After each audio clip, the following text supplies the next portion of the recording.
1300 kaplara naziv je za veliku grupu mladića iz Srbije i tadašnje Austro-Ugarske, koji su se na početku Velikog rata kao dobrovoljci pridružili srpskoj vojsci. Uglavnom su ih činili đaci gimnazije i studenti, pa ih je zbog relativno dobrog obrazovanja Srpska vrhovna komanda na samom početku poslala u Skoplje, gde je trebalo da završe oficirsku školu. Kada je u jesen 1914. godine srpska vojska poražena na Drini, a austro-ugarske snage okupirale Beograd, odlučeno je da se polaznici te škole iskoriste za borbu, iako nisu u potpunosti završili obuku. Svima je po hitnom postupku uručen čin kaplara, po čemu su i dobili ime. 1300 kaplara su odmah sudelovali u protivofanzivi, koja je dovela do Kolubarske bitke, jedne od najvećih pobjeda u srpskoj vojnoj istoriji. 7 je imena pripadnika bataljona 1300 kaplara, koja su upisana na spomenicima na starom groblju Gorica.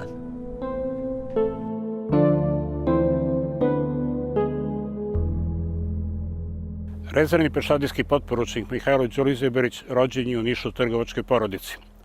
Bio je komandir mitraljeskog odeljenja u 16. pešadijskom puku cara Nikolaja II. Poginuo je 31. oktobra na Tepovačkim čukama u Makedoniji na Solunskom frontu. Sahranjen je na srpskom vojničkom groblju u selu Dobroveni u Makedoniji. Porodica mu je podigla spomen česmu u selu Miljkovac u okolini Niša. Odlikovan je srebrnom medaljom za hrabrost.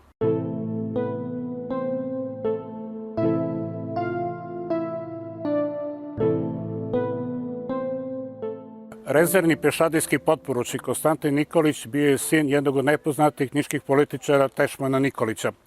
Kao svršeni đak Niške gimnazije bio je jedan od 1300 kaplara. Bio je pripadnik vozenog puka i sa njim se borio u Kolubarskoj bici kada je ranjen. Poginuo je u Gorničevskoj bici na Solunskom frontu 30. augusta 1916. godine. Prvobitno je sahranjen u selu Ostrovo, a kasnije su njegovi posmrtni ostaci prebačeni u kriptu na srpskom vojničkom groblju na Zetinliku.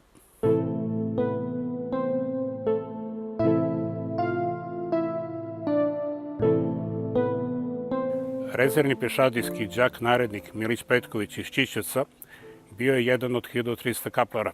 Umro je u Nišu od tifusa. Njegov stariji brat Dragutin Petković bio je upravnik Pasterovog zavoda i lekar u vojnoj bolnici u Nišu. Inače je otac najpoznatijeg srpskog urologa Save Petkovića.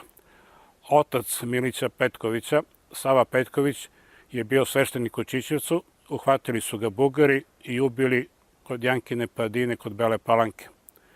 Predak Milića Petkovića, Buljubaša, Mladen Petković, sa 4 svoje braće učestvovao je i poginuo u Čegrarskom boju 1809. godine. Udruženje Car Konstantin iz Niša podnelo je komisiji za imenovanje ulica predlog da jedna ulica u Nišu ponese naziv ulica porodice Petković.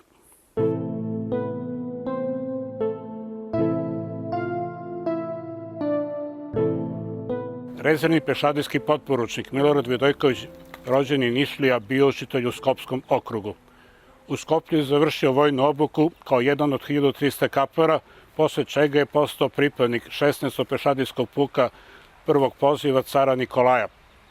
Sa tim pukom borio se u svim godinama rata i poginuo je 8. novembra 1916. godine tokom borbi na koti 1050 u blizini Crne reke na Solunskom frontu. Prvobitno je sahranjen u porti crkve u selu Gornje Orehovo, sahranio ga je sveštenik Ljuba Maksimović.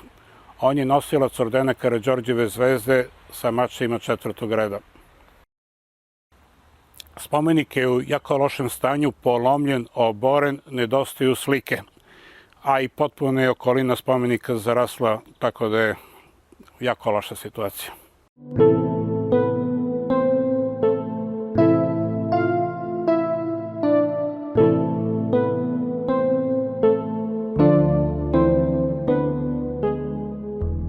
Projekat Aleja zaboravljenih velikana sufinansiralo Ministarstvo kulture i informisanja Republike Srbije.